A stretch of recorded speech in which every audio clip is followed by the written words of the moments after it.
Hello बच्चों। तो आज हम एल्जेब्रिक एक्सप्रेशन का कुछ क्वेश्चंस करेंगे। ये एक्सरसाइज 7B ये स्टैंडर्ड 6 के बुक से है। 6 के लिए कर रहे हैं क्योंकि आप लोगों ने काफ़ी ज़्यादा रिक्वेस्ट किया कि भैया ये बता दीजिए। सो स्टैंडर्ड 6 के लिए कुछ बेसिक्स एल्जेब्रिक एक्सप्रेशन का क्वेश्चन हम लोग करेंगे। इससे पहले अगर आपको पता है एल्जेब्रिक एक्सप्रेशन अच्छा है स्टार्टिंग से तो बहुत ही अच्छी बात है। नहीं तो अगर आप चाहते हो कि एल्जेब्रिक एक्सप्रेशन को डिटेल में अच्छा से समझना चाहते हो तो कमेंट कीजिएगा। तो इस वीडियो के बाद हम एक अच्छा सा लॉन्ग वीडियो लाएंगे जिसमें कम्प्लीटली आपको अच्छा से बेसिक से हर एक चीज़ एल्जेब्रिक एक्सप्रेशन का समझाएंगे। तो जो आपको डर रहा है कि एल्जेब्रिक एक्सप्रेशन बहुत हार्ड होता है, तो ऐसा कुछ है नहीं, बहुत ही इजी होता है। बेसिक सा चीज़ है, बस कुछ बेसिक चीज़ अगर हमको पता चल जाए ऐसा होता है तो फिर एल्जेब्रिक एक्सप्रेशन आपको इतना इजी लगेगा जैसे कि ऐड या सब्ट्रैक्शन, मल्टीप्लिकेशन, डिवीजन कर रहे हैं। ठीक है, तो एल्जेब्रिक एक्सप्रेशन से डरना नहीं है क्योंकि है बहुत ही इजी। अगर क्या ऐड सब्ट्रैक्शन आपको नहीं आता है, ऑफकोर्स आता है, तो अगर वो आता है तो आपको एल्जेब्रिक एक्सप्रेशन भी आना ही चाहिए। बस वही चीज़ है और कुछ एक्स्ट्रा नहीं है। ठीक है, तो वो हम कर देंगे। अब रिक्वेस्ट आएगा अगर देखेंगे हाँ उतना जिनको जरूरत है एल्जेब्रिक एक्सप्रेशन का तो हम उस पर आपको स्पेशल अच्छा से एकदम डिटेल में समझा देंगे क्योंकि एल्जेब्रिक एक्सप्रेशन हर क्लास में होता है। 6 में होता है, 7 में, 8 में, 9 में, हर एक जगह एल्जेब्रिक एक्सप्रेशन का काम आता है। तो वो आपको छोड़ नहीं सकते। वो चैप्टर बहुत इंपॉर्टेंट चैप्टर है तो उसको आपको पढ़ना ही पड़ेगा। ठीक है, तो आज स्टार्ट करते हैं। ये क्लास 6 का है तो बेसिक है कुछ वो कर लेते हैं। ये एक्सरसाइज 7B है, आप लोगों ने रिक्वेस्ट किया था तो आज ये थोड़ा सा करते हैं। बाकी डेट कुछ क्वेश्चंस करते हैं फिर आपको डिटेल में नेक्स्ट वीडियो में और भी आगे आपको बताया जाएगा। तो नंबर 1 में क्या कहा गया, देखिए देखो इफ ए इक्वल्स टू 0, मतलब आपको कुछ वैल्यू दे दिया है। कहा गया है कि ए को मान लीजिए 0। ठीक है, बी को बोला गया है कि बी को आप क्या मान लीजिए 1, बी को 1। अच्छा, सी को बोला गया है कि सी को आप क्या मान लीजिए, अच्छा 2 मान लीजिए, मान लेते हैं। ठीक है, डी को क्या मान ले, डी को हम -1 ले। अगर ये है तो हमको कुछ कुछ वैल्यू दिया हुआ है, मतलब क्वेश्चन दिया हुआ है, उसका आंसर बताना है। अगर हम ए को 0 मानेंगे, बी को 1 मानेंगे, सी को 2 मानेंगे एंड डी को क्या बोले -1 मानेंगे। ठीक है, तो देखते हैं पहला क्वेश्चन नंबर 1 ए। इसमें क्या कहा गया है अच्छा बताइए। अगर ये कहा गया है कि ए बी सी, अच्छा ये क्या है ए इंटू बी इंटू सी। जब कुछ साइन नहीं होता है उसका मतलब इंटू में होता है। तो ए बी सी, देखिए पहला क्वेश्चन क्या है ए बी सी। तो आपको क्या पूछा है, find the value of the following expression, यानी ए बी सी का वैल्यू क्या होगा। कुछ नहीं, आपको बस ऐसा देखना है ए बी सी। फिर आप यहां पर क्या लिखिएगा ऐसे, ए को क्या माने हैं, देखिए 0 माने हैं तो 0। ठीक है, इंटू बी क्या है 1 है, 1 इंटू सी क्या है देखिए -1 है। तो आंसर क्या होगा। अब तो एक अगर 0 आ जाता है मल्टीप्लाई में तो बाकी कुछ भी नंबर हो हमको उससे क्या 0 इंटू एनीथिंग क्या होता है 0 ही होता है। तो पहला आंसर 0 हो गया, समझ में आया। ठीक है, दूसरा करके देख लेते हैं करके। बी नंबर करते हैं। बी में क्या है देखिए ए प्लस बी है, मतलब कि ए प्लस बी। ठीक है, ओके कोई बात नहीं। ए है क्या, देखिए ए को 0 माने हैं तो ए का जगह 0 लिख देंगे, प्लस बी। अच्छा बी क्या है, बी 1 माने है 1, यानी कि 0 + 1 कितना होता है 1 होता है, तो 1 हो गया, बात खत्म। ठीक है, सी नंबर देखते हैं। क्वेश्चन क्या है सी नंबर में, 4D, मतलब ऐसा मतलब है 4D।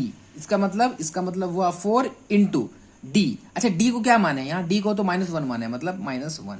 ऐसा जैसे लिख रहे हो वैसे लिखना है, ब्रैकेट में रखना है। ठीक है, अब 4 इंटू 1 कितना होता है, 4 1 = 4 होता है। अब साइन देखिए माइनस, और अब 4 का आगे कुछ नहीं है मतलब प्लस है, तो माइनस प्लस माइनस, यानी आंसर क्या होगा -4। ठीक है, अच्छा फिर ये देखिए डी नंबर ए क्यूब। तो हम लोग करते हैं डी नंबर ए क्यूब। अच्छा ए क्यूब मतलब समझ में आ रहा है, ए क्यूब मतलब ए 3 बार है इंटू, इसका मतलब क्या है ए इंटू ए, यही होता है ना। ठीक है, 3 मतलब ए का पावर में जितना है उतना बार ए इंटू हो जाएगा। अच्छा ए क्या है, ए एक्चुअली 0 है। अब आप 0 कितना बार भी इंटू 0 कर ले आंसर तो 0 ही आएगा ना, तो इसका आंसर क्या होगा 0। ठीक है, बहुत अच्छा। ई नंबर देख लेते हैं।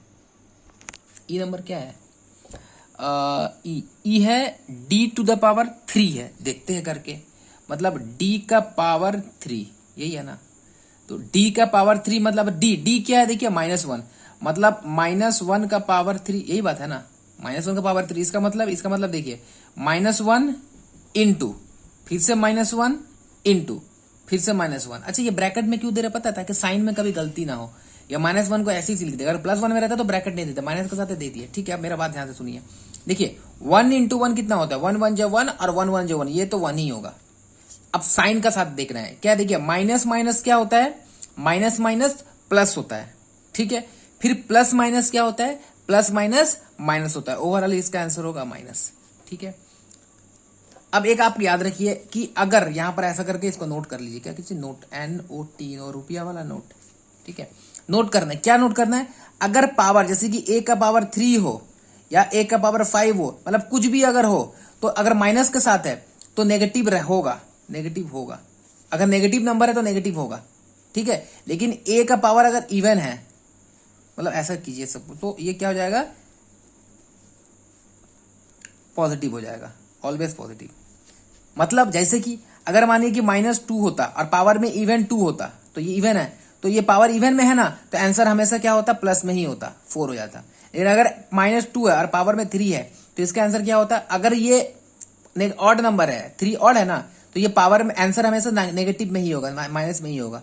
तो हम क्या लिखेंगे, माइनस, ये तो होगा, 2 इंटू 2 इंटू 2 कितना होता है, 2 2 जो 4, 4 2 जो 8, तो इसका आंसर 8 हो जाएगा। ये चीज आप साइड में ऐसे लिख कर रख सकते हैं, ठीक है। अगर ऑड में पावर है, ये ऑड है, ये ऑड नंबर है ना, O ऑड है तो नेगेटिव, ऑड है तो नेगेटिव होगा, जरूरी नहीं है। अगर माने ऐसा हो, सपोज क्या खाली 2 का पावर 3 होता तो यहाँ पर माइनस तो नहीं है ना, तो माइनस के नेगेटिव वाला के लिए बोले ना। अगर नेगेटिव नंबर नहीं है तो ठीक है, कोई बात नहीं है, 2 इंटू 2 इंटू 2 तो खाली 8 होगा। लेकिन अगर नेगेटिव नंबर है तो इवन में है, अगर पावर नेगेटिव में है तो, और नेगेटिव क्या बोल रहे, सॉरी, पावर अगर ऑड नंबर पे है नेगेटिव नंबर का, तो वो हमेशा 0 होगा, याद रखना है, ठीक है। अच्छा, उसके बाद क्या है, बाकी सब कर दे, चलो कर देते, कोई बात नहीं, करना पड़ेगा, कर देते। ओके, ई के बाद एफ फटाफट करते। एफ क्या है देखिए, अच्छा, B/C का होल स्क्वायर जैसे लिखा गया लिखते, B है, उसके बाद D/C है, उसके बाद होल स्क्वायर, मतलब ऐसा है, डरना नहीं है। B है क्या, B को क्या माने हैं, देखिए ये 1 है, यानी कि 1। C को क्या माने हैं, 2 माने हैं, और इसका होल स्क्वायर, यही है ना। तो इसका मतलब क्या हुआ, 1 का होल स्क्वायर मतलब 1 इंटू 1, 2 का होल स्क्वायर मतलब 2 इंटू 2।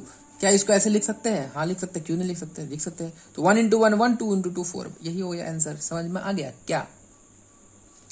एफ के बाद जी होता है, जी में क्या है देखिए, C plus D whole divide by B, मतलब कि ऐसा है, C plus D whole divide by B कर लेते हैं। फिर C को क्या माने हैं, C है 2 और B है 1, तो C है 2 यानी कि 2 प्लस B है, नहीं B कितना है, B है, D है, सॉरी, तो D क्या है, -1। देखिए यहाँ पर देखिए, ये है माइनस के साथ है, इसलिए हम ऐसा करके लिखे -1, ताकि मेरा साइन गलती ना हो, ठीक है। और उसका बाद B क्या माने, देखिए B 1 है, 1।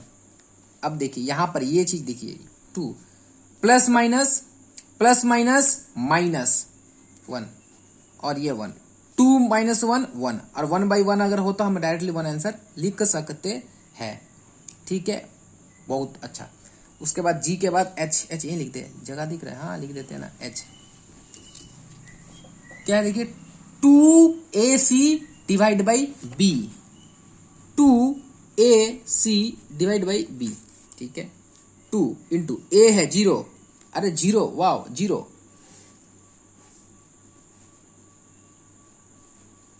सी कितना है, सी, अच्छा 2 है, 2, और नीचे में क्या है, बी कितना है, 1 1। अब एक बात बताइए, ये वाला है 0 इंटू है ना, अब 0 का साथ कुछ भी इंटू कर, ऊपर वाला तो पूरा 0 ही हो जाएगा ना, नीचे वाला 1 हो जाएगा। अच्छा, 0 डिवाइड बाई 1 क्या होता है, 0 होता है। देखिए यहाँ पर एक याद रखिए, अगर 1 डिवाइड बाई 0 वो इनफाइनाइट होता है, लेकिन 0 डिवाइड बाई 1 0 होता है, याद रखना है। 1 डिवाइड बाई 0 इनफाइनाइट होता है, लेकिन 0 डिवाइड बाई 1 0 होता है। कुछ है ही नहीं, कुछ आपके पास है ही नहीं, और आप बोल रहे हैं एक जन में बांट दीजिए, क्या बांटेंगे, कुछ है ही नहीं तो कुछ नहीं बांटेंगे ना, मतलब 0 होगा।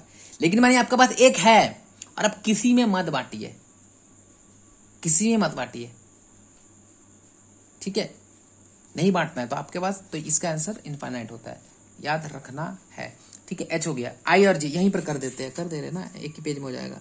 आई क्या देखिए, आई है B divide by B plus C, मतलब बी और ये बी प्लस सी, ऐसा ही है।